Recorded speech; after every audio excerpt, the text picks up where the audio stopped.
2024-25 অর্থবছরের প্রস্তাবিত বাজেট ঘোষণা করা হয়েছে বৃহস্পতিবার।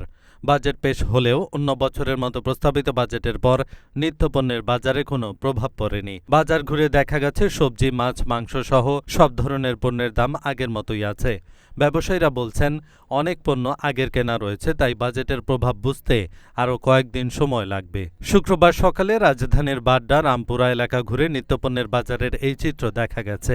ব্যবসায়ীদের সঙ্গে কথা বলে জানা গেছে, গত রমজান মাস থেকেই মূলত দ্রব্যমূল্যের বাজার ঊর্ধ্বগতির দিকে। তাছাড়া বাজেট ঘোষণার আগে অনেক পণ্যের দাম বেড়ে গেছে।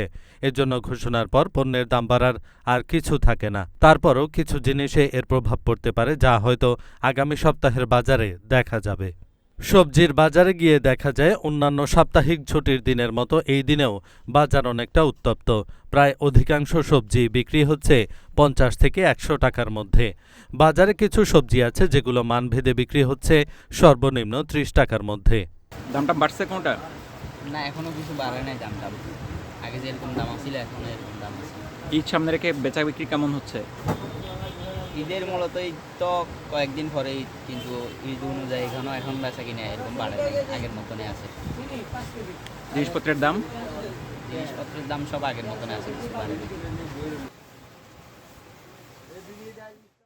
এহসানুল হক, ঢাকা পোস্ট।